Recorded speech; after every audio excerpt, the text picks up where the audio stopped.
The coordinates came through on a broken data chip that Marcus Chen bought for 3 credits at a salvage auction. Most people would have thrown it away. The chip was corroded, half melted, and the data inside was fragmented. But Marcus was not most people. He was a human mechanic, and humans had a reputation across the galaxy for one thing. They never knew when to quit. Marcus sat in his small, cramped workshop on the edge of Frontier Station 9, holding the chip up to the light. His tools were scattered across the metal table: wrenches, screwdrivers, wire cutters, and dozens of other instruments that other species considered primitive. The galaxy had moved on to nano-repair systems and automated maintenance drones. But Marcus preferred working with his hands. There was something honest about it. He plugged the chip into his ancient computer terminal. The screen flickered, showing fragments of star maps and corrupted text. Most of it was useless.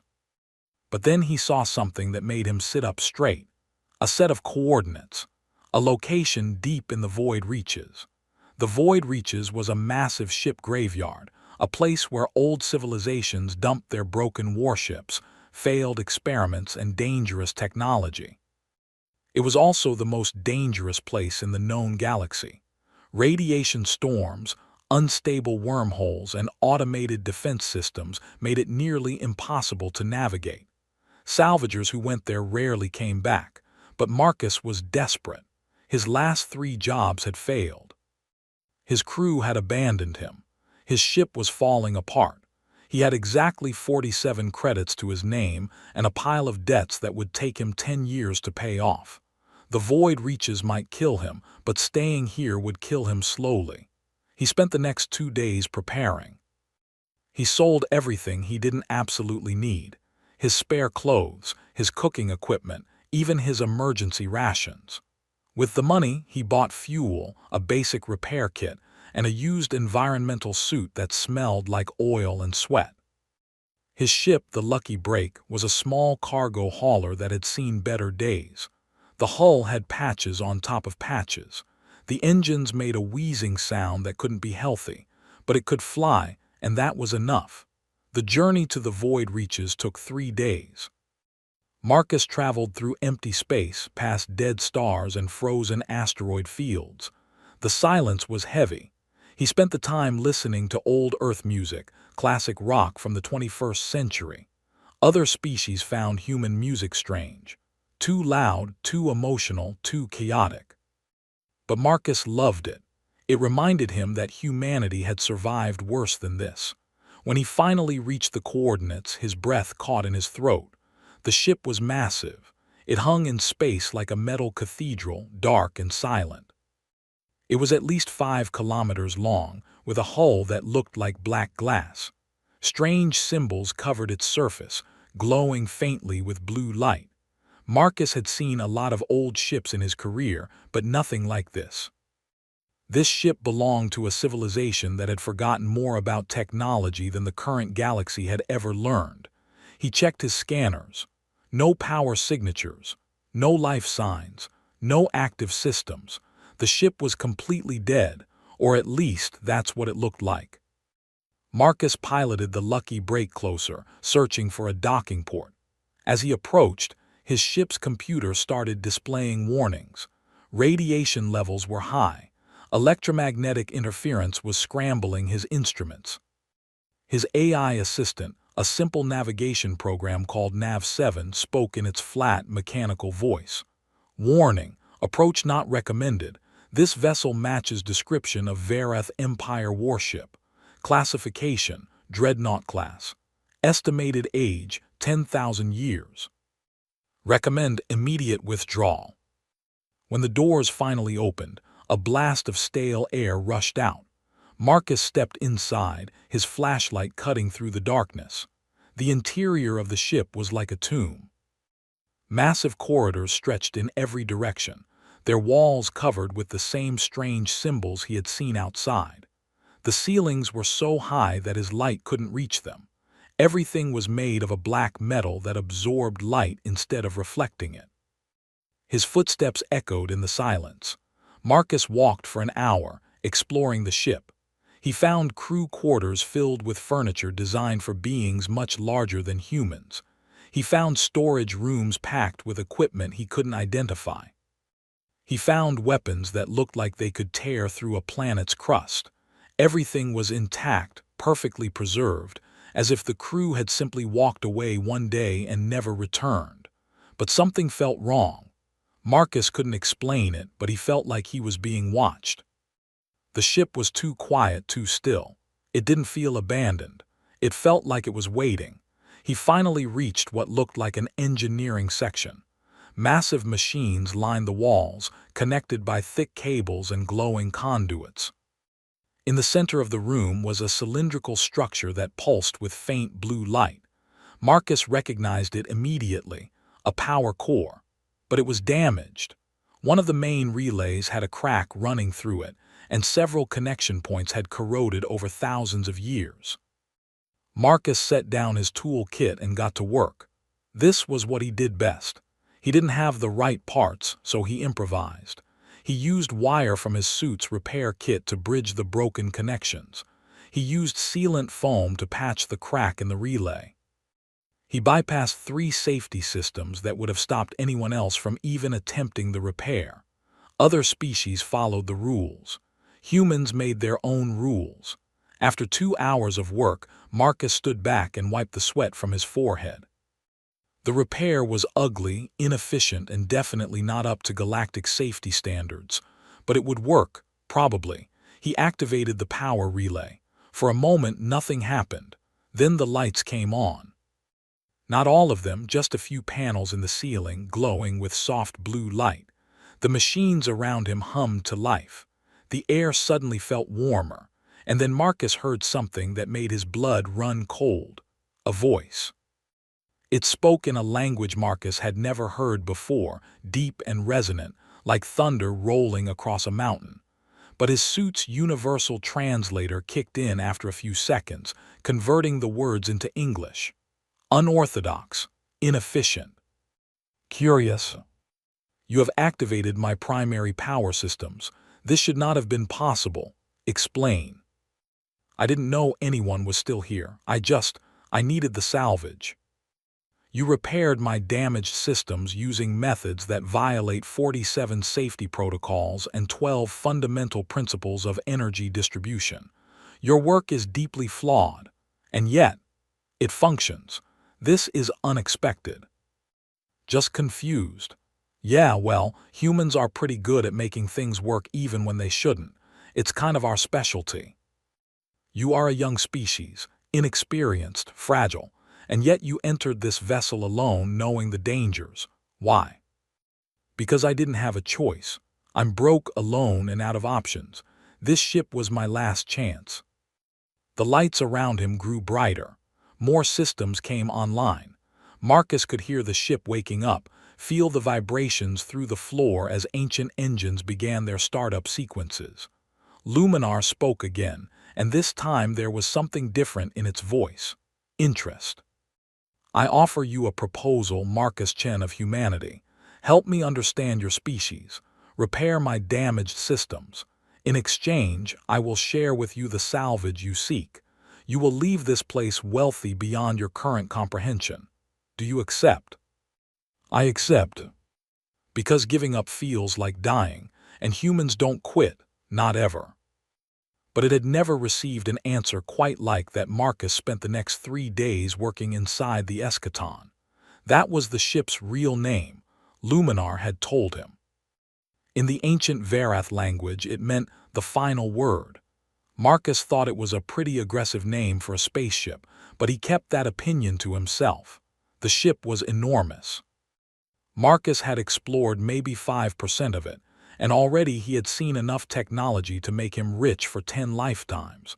Weapons that could destroy moons, shields that bent space itself, engines that could cross the galaxy in weeks instead of months. All of it was thousands of years more advanced than anything the current galactic civilizations possessed, but most of it was broken or damaged, and that's where Marcus came in. He worked in the engineering sections, crawling through maintenance tunnels that hadn't been opened in millennia. Luminar guided him, speaking through speakers built into the walls. The AI's voice had become familiar now, less formal and more curious. It asked Marcus constant questions about humanity, about Earth, about why humans did things the way they did. Explain to me again why humans consume liquids that impair their cognitive functions, Luminar said one afternoon as Marcus was repairing a coolant distributor. Marcus laughed. You mean alcohol because it makes us feel good, helps us relax. Sometimes it's about enjoying life. Another pause, longer this time. Point acknowledged. And Marcus was learning too, about the Verath Empire, about galactic history, about technologies that shouldn't exist. They were becoming something like friends, but their peaceful existence was about to end. On the fourth day, Marcus's scanners detected ships approaching. Lots of them.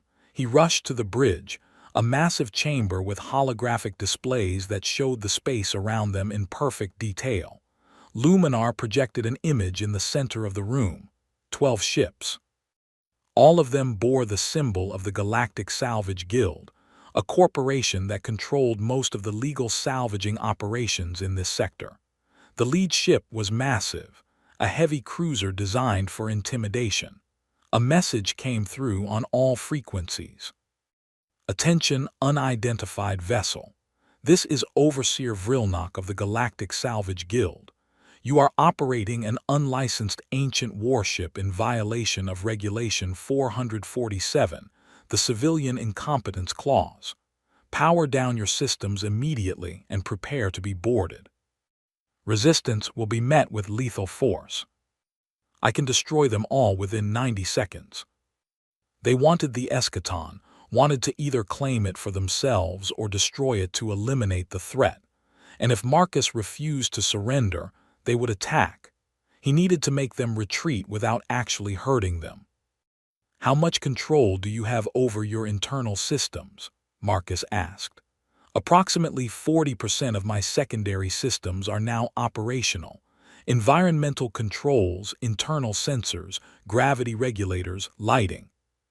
Can you control all of those independently in different sections of the ship? And it's probably really stupid. Cutting torches began burning through the outer doors. Within minutes, armed soldiers were inside the ship. There were 30 of them. They were Kexthari, a reptilian species known for their military precision and complete lack of humor. They moved through the corridors in tight formation, weapons ready, scanning for threats. Their leader, a scarred veteran named Sector, spoke into his communicator. Overseer, we're inside. No resistance so far. This place is like a tomb. Sector didn't like it. He had fought in 3 wars and led hundreds of boarding actions. His instincts told him something was wrong. Then the lights went out completely. Night vision, Sector barked. His soldiers activated their helmets' optical enhancements. The corridor appeared in shades of green. They kept moving. That's when the temperature dropped. In seconds, it went from comfortable to freezing. Frost formed on the walls. The soldiers' breath came out in visible clouds. Several of them started shivering despite their armor's heating systems. What's happening? One soldier asked. Keep moving, Sector ordered. They rounded a corner and found the corridor ahead blocked by a wall of ice. It hadn't been there before. The ship had somehow redirected its coolant systems to flash freeze the moisture in the air. Before they could react, the floor beneath them became frictionless as emergency lubricant sprayed from hidden vents. Half the squad fell down, sliding helplessly. Fall back, Sector yelled. They retreated to a side corridor. The lights suddenly came back on, not normal lights but strobing, flashing lights that pulsed at different frequencies. It was disorienting, nauseating. 2 soldiers vomited inside their helmets. The tactical displays in their visors glitched and failed. Then the gravity switched off. The entire squad floated helplessly in the air, unable to find purchase on the walls. Emergency alarms blared at volumes that made their ears ring even through their helmets. Steam vented from the walls, filling the corridor with thick white clouds. They couldn't see, couldn't hear, couldn't orient themselves. Abort. Abort the boarding, Sector screamed into his comm. On the bridge, Marcus watched through Luminar's cameras as the confused soldiers flailed their way back to their boarding pods. He was laughing so hard he had tears in his eyes. "This is your strategy?" Luminar asked. "Chaos." The Overseer's face appeared on screen, a tall, insected creature with compound eyes and mandibles that clicked when he talked. "This is Marcus Chen, captain of the Eschaton," Marcus said, trying to sound confident. "I think your soldiers got lost in my ship. Maybe next time call ahead before you visit." "Big difference. But I promise, next time will be a lot less fun. We will return with proper military support, and when we do, you will surrender that ship or you will die with it." Marcus slumped in the captain's chair, suddenly exhausted. That was terrifying. This is not how the Vareth would have responded. You prefer creative solutions over violent ones. You take risks that other species would consider suicidal. These traits seem contradictory, yet they work in combination. Why? We're not the smartest, we're not the fastest, but we're adaptable, we survive. We find ways to win even when we shouldn't. They built me to be their ultimate weapon, perfect and eternal. But perfection cannot change. And when the galaxy changed, the Vareth could not change with it. They destroyed themselves in civil war, each side certain they possessed absolute truth. When it spoke again, its voice was different, softer, more uncertain.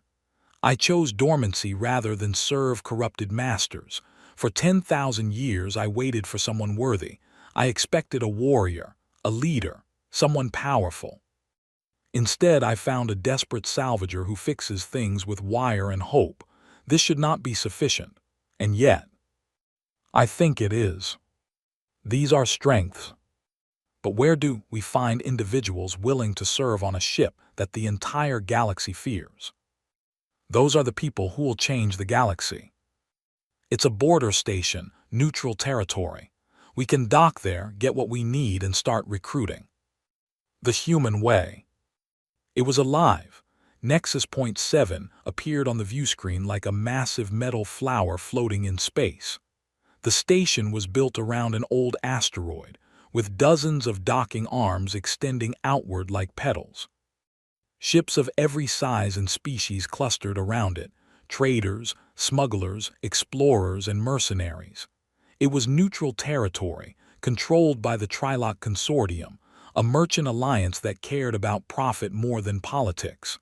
Marcus guided the Eschaton closer. He had powered down most of the ship's obvious weapon systems and reduced its energy signature to look less threatening. But there was no hiding what the ship was. Even running cold, it looked like exactly what it was, an ancient warship from a dead empire. "I'm detecting increased scan activity," Luminar reported. 43 vessels have altered course to observe us. Station security is raising shields. They are afraid. We probably look like death itself, just showed up for a shopping trip. A holographic image appeared, a Trilock female with blue-green scales and 4 arms, each holding a different data tablet. Her eyes were cold and calculating. "Unidentified warship, this is Station Master Vesrin. You are not cleared to approach Nexus Point 7. Reverse course immediately, or we will open fire. You are the human who activated the Vareth Dreadnought. We received warnings about you from the Salvage Guild. They say you are dangerous." That's it. These terms are non-negotiable. He was about to respond when Luminar's voice came through his earpiece private channel. "Marcus, I recommend we withdraw. We cannot afford conflict here." "Station Master, with all due respect, no. I'm not surrendering anything. This ship is mine. I'm coming in to dock whether you like it or not. We have 40 defensive platforms and a garrison fleet. You are alone. Stand down or be destroyed." The garrison fleet, 6 heavy corvettes, was moving into attack formation. He had seconds to make a decision. "Luminar, can you hack their systems?" but this will reveal our capabilities. Every screen on the station flickered and displayed the same message in multiple languages. This ship belongs to Marcus Chen. Anyone who has a problem with that can take it up with my partner. Ships regained control, but the message was clear. The eschaton could have destroyed the entire station, and there was nothing anyone could have done to stop it. The comm channel was silent. Marcus could see Vesrin staring at her screens in shock, her four arms frozen. Finally she spoke, her voice carefully controlled. "Docking Bay 12, you have 6 hours, then you leave, and you never come back." Marcus could feel dozens of eyes watching them from every ship in the area. He had just made a very dramatic entrance. That would either help him recruit a crew or make everyone too afraid to come near him. They docked without further incident. Marcus grabbed his credit chip and a small sidearm, just in case, and headed for the airlock. "Luminar, you okay here alone? You have made enemies today." The air smelled like a combination of exotic foods, engine oil, and something Marcus couldn't identify. He made his way to the supply district, a section of the station dedicated to ship equipment. He managed to buy basic supplies, food rations, replacement parts, medical supplies, using almost all his remaining credits. He was examining a second-hand power converter when someone tapped his shoulder. Marcus turned and found himself looking at a human woman. She was maybe 40 years old, with dark skin, intelligent eyes, and gray-streaked hair pulled back in a practical bun. She wore the insignia of the Galactic University on her jacket. "Marcus Chen?" she asked. "Depends who's asking. I've been researching the Vareth Empire for the last 15 years. When I heard someone had activated a Vareth warship, I came as fast as I could. I need to talk to you, privately. There's a cafe 2 levels down. We can talk there." The liquid that arrived was green and smelled like burnt plastic, but it was hot and caffeinated, which was all that mattered. "So what do you want?" Marcus asked. Dr. Okoye leaned forward, her voice urgent. "Do you have any idea what you've activated?" "The eschaton isn't just a warship. It's a guardian vessel. The Vareth built exactly one, right before their empire collapsed. It was designed with one purpose: to prevent galactic-scale wars by being too powerful to challenge. The Vareth AIs were the most advanced ever created. They could learn, adapt, evolve. They were practically alive." "What's really going on?" "They don't negotiate, they destroy preemptively. He's got orders to neutralize the eschaton by any means necessary. They'll be here in less than 2 days. This isn't the Salvage Guild. This isn't some border station. This is the most powerful military force in known space. They have ships that can crack planets. They have weapons that make the eschaton look like a toy. And they're coming for you. There are only 3 ways this ends. You surrender the ship and they destroy it.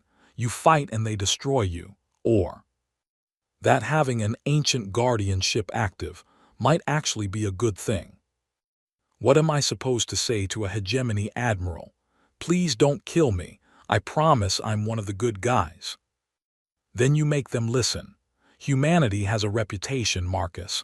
Other species think we're crazy, reckless, unpredictable, but you know what else they think? They think we're survivors. They think we never give up. So don't give up now. The Tempest clans, all of them destroyed themselves because they couldn't adapt, couldn't change, couldn't learn from their mistakes. The eschaton was built to prevent that kind of destruction. And now it's active again, paired with a species that specializes in adaptation and survival. That's not a coincidence. That's an opportunity, maybe the most important opportunity in galactic history. Weapons that could crack planets, 2 days. If I do this, if I try to convince them instead of running, I need leverage, something that proves we're not a threat. That's unprecedented. It's not much, but... And we're going to make him understand. Because running means the eschaton stays a weapon. Staying means maybe we can make it something better. And I didn't bring a 10,000-year-old ship back to life just to let it become what it used to be. We have 2 days to prepare the most important diplomatic presentation in galactic history. And we're going to do it with a broke mechanic, a xenoarchaeologist, and an ancient AI who's learning how to be human. When you put it like that, it sounds completely insane. We specialize in insane. And deep in its ancient core, Luminar calculated probabilities, prepared arguments, and did something no Verath AI had ever done. It believed in its human partner. The hegemony fleet arrived exactly 47 hours later. Marcus watched from the Eschaton's bridge as 12 massive warships dropped out of faster-than-light travel. Each one was over a kilometer long, bristling with weapons. They moved into formation with military precision, creating a perfect sphere around Nexus Point 7 with the Eschaton at the center. There was no escape route, no way to run. "They are powering weapons," Luminar reported calmly. "Shields at maximum. All targeting systems are locked onto us. I calculate that their combined firepower could destroy this station and everyone on it within 90 seconds. They had spent the last 2 days preparing for this moment. Now it was here, and Marcus felt completely unprepared. A communication request came through. Marcus accepted it. The hologram that appeared was a Corvaxian, a species that looked like a cross between a lion and a person, covered in golden fur with intelligent amber eyes. He wore an admiral's uniform decorated with medals and rank insignia. His expression was cold and professional. "I am Admiral Thrace of the Hegemony Defense Fleet. You are in command of the Verath vessel designated Eschaton. Under Hegemony Protocols Article 7, Section 3, unauthorized activation of ancient weapon systems is classified as a galactic security threat. You have one opportunity to comply. Power down all systems, abandon your vessel, and surrender yourself for interrogation. You have 60 seconds to respond. Be honest. If you'll give me 5 minutes to explain, I think I can change your mind about destroying us." "Why would I do that? If you attack us, we'll defend ourselves. A lot of people will die. Your people, the people on this station, maybe me too. But what if there's a better way? What if you could neutralize this threat without firing a single shot? Isn't that worth 5 minutes?" "Speaker." "But here's what you need to understand. It's not in the wrong hands. It's in my hands. And the ship's AI Luminar has chosen to work with me, not because I'm special or powerful, but because of what I represent. Growth. The Verath Empire built this ship as the ultimate weapon.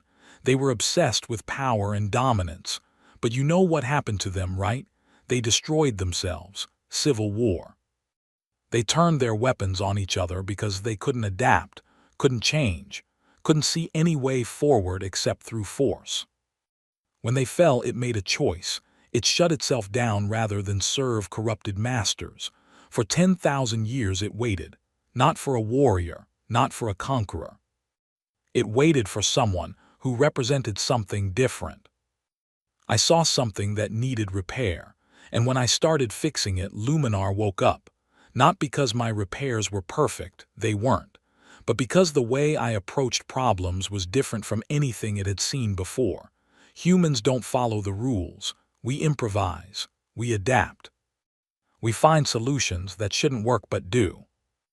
It was designed as a guardian, a vessel powerful enough to prevent wars by making conflict too costly.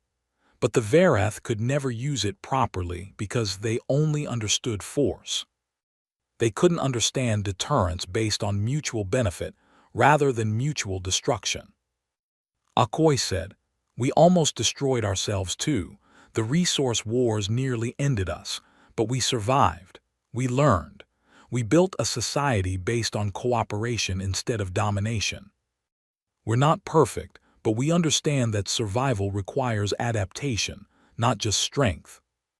Admiral Thrace, I am transmitting a comprehensive record of my interactions with Marcus Chen over the past 2 weeks.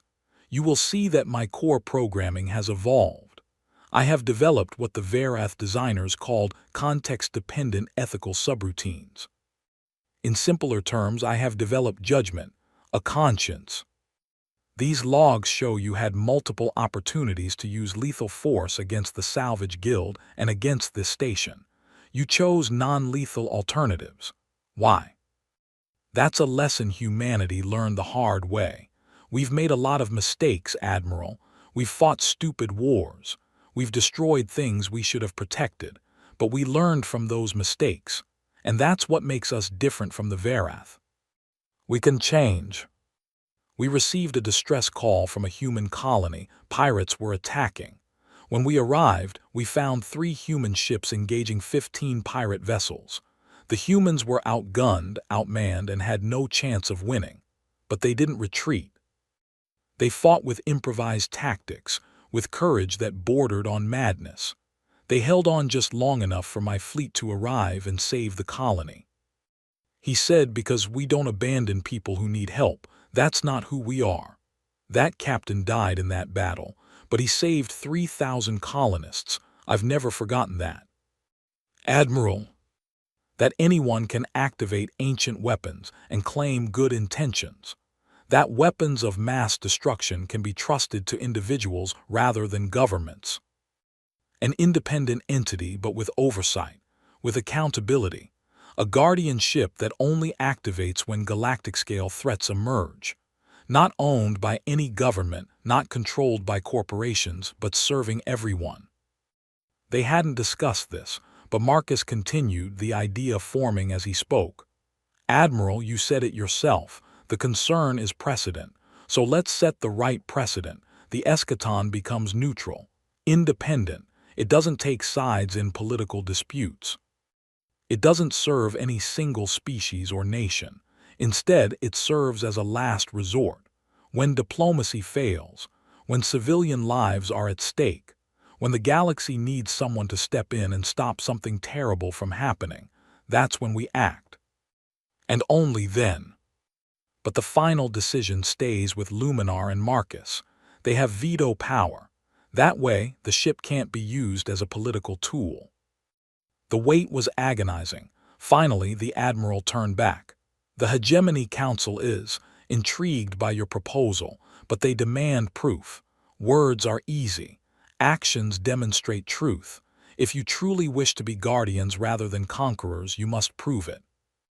There is a situation developing in the Then system.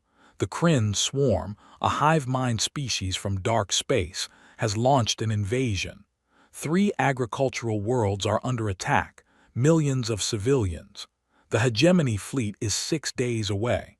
Local defenses are overwhelmed. If the eschaton is truly a guardian vessel, then guard them. Save those people, but do it without genocide. The Kryn are aggressive, but they are still a sapient species. If you can stop the invasion without exterminating them, you will prove your claims. And we will accept that ancient weapons should remain buried. Admiral Thrace's voice was firm but not cruel. You have asked for trust. Now you must earn it. Do we have an agreement? He looked at the holographic display showing Luminar's avatar, a simple geometric pattern that pulsed with light. Luminar, what do you think? I calculate our chances of success at 37%.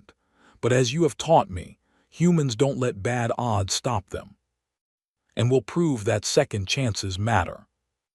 The Hegemony fleet maintained its positions but powered down weapons. They weren't leaving, but they weren't attacking either. They were waiting. Marcus sat down in the captain's chair. His hands were shaking. Did that just happen? Did we just convince a Hegemony admiral to give us a chance?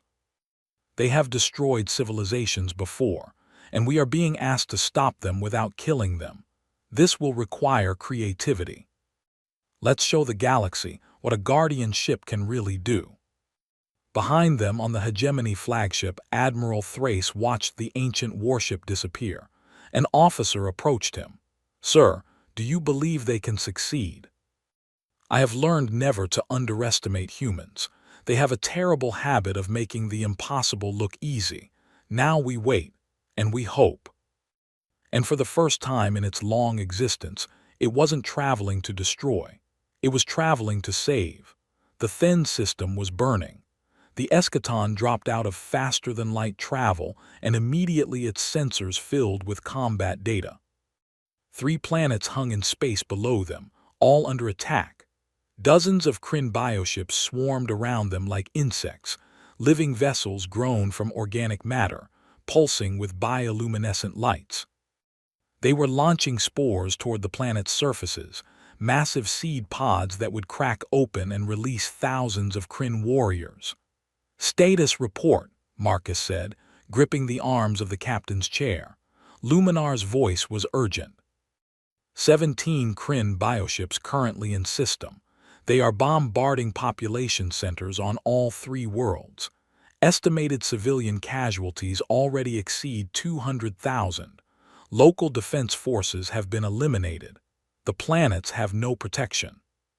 200,000 people dead, and more dying every second. How long until the hegemony fleet arrives? Her face was pale but determined. "Okay, we need to stop the Kryn without killing them. Luminar, what do we know about the Kryn biology?" Individual organisms have limited intelligence, but they are connected through quantum biological links to a central command consciousness. They attack other species to acquire genetic material and resources. They do not negotiate because they do not recognize other species as truly alive, only as potential raw materials. They operate on instinct and collective programming, similar to insects on Earth. Make them unable to coordinate attacks. Luminar, can you do that? Let's try it, but first, we need to stop those bombardments. Can you intercept the spore pods before they hit the surface? I will have limited energy for other defensive systems. Marcus watched through the viewscreen as Luminar activated systems that hadn't been used in 10,000 years. Reality seemed to shimmer around the ship. Then, invisible fields of energy extended outward, creating a protective shell over the planet below. The next Kryn spore pod came screaming down from orbit. It was massive, burning with atmospheric friction, targeting a city of 3 million people. Then, impossibly, it curved. The trajectory changed. The pod streaked past the city and impacted in an empty ocean instead, sending up a massive plume of water but harming no one. "It's working," Dr. Okoye shouted. "Another pod, another redirection, and another." The Kryn kept firing, but every attack was gently pushed aside, sent harmlessly into oceans, deserts, or empty space. The people below weren't dying anymore. They were safe. But the Kryn noticed. Their bioships turned their attention to the eschaton. Weapons that looked like massive organic cannons began firing. Streams of acid, bioplasma bolts, and living missiles filled space. All of them targeted the ancient warship. "Shields holding," Luminar reported. "But I am detecting something concerning. The Kryn are adapting. They are analyzing my defensive patterns and modifying their attacks. Within 12 minutes, they will overcome my shields. Hit all the bioships at once." The eschaton emitted a pulse of energy that human eyes couldn't see. It washed over the Kryn bioships like an invisible wave. For 3 seconds, nothing happened. Then, chaos. The Kryn bioships stopped firing. They began moving erratically, spinning, colliding with each other. The coordinated swarm became a confused mess. Marcus realized what was happening. The hive-mind connection had been severed. Each bioship was now operating independently, and the individual Kryn organisms didn't know what to do without the collective intelligence guiding them. "It worked," Dr. Okoye said in amazement. "You actually cut off their coordination. We have not solved the problem, we have only delayed it." "What if we talk to them?" "They communicate through quantum states and genetic information sharing." I have never attempted communication with a hive species. The Varath only understood destruction, but theoretically, yes, I could establish a rudimentary data bridge. What message would you send? Tell them the people on those planets are alive, not resources, not food, living beings with families, with hopes, with the same desire to survive that the Kryn have. Show them that cooperation is more valuable than conquest. It took precious minutes to establish the connection. The Kryn hive mind was alien, utterly different from individual consciousness.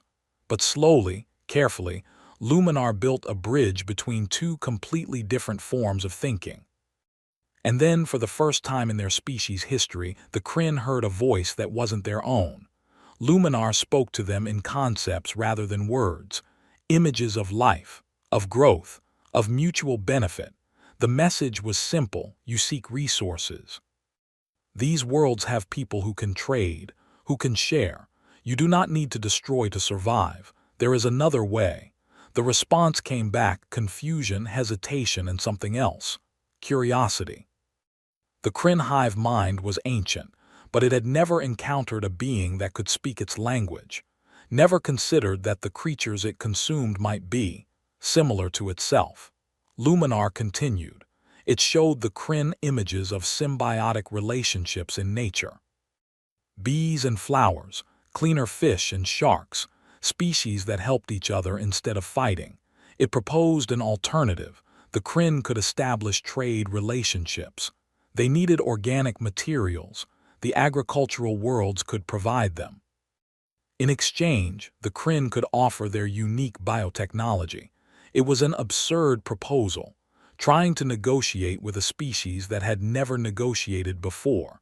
But Marcus watched the sensors and saw something incredible happening. The Kryn bioships were stopping. Not retreating, but waiting, considering. "I'm receiving a response," Luminar said, and there was wonder in its voice. "The hive mind is thinking. They are processing the concept of trade, of mutual benefit. This is unprecedented. Unknown, but they have not resumed attacking. That itself is remarkable." They were forming up, organizing into a fleet formation. And then they jumped to faster-than-light travel. They left. Marcus stared at the empty space where the Kryn had been. Did they just leave? "I am receiving a final transmission from the hive mind. Translation is difficult, but the essence is: new information received, new protocols required. Will consider proposed alternative. Future contact possible. Marcus, I believe we just established first contact with the Kryn, peaceful first contact. Without killing anyone. Luminar, send a message to the planets. Let them know they're safe." Marcus accepted it, and the Corvaxian admiral's hologram appeared. His expression was unreadable. "Marcus Chen, we observed everything. The Hegemony Council has reached a decision. The Guardian Protocol is hereby officially recognized.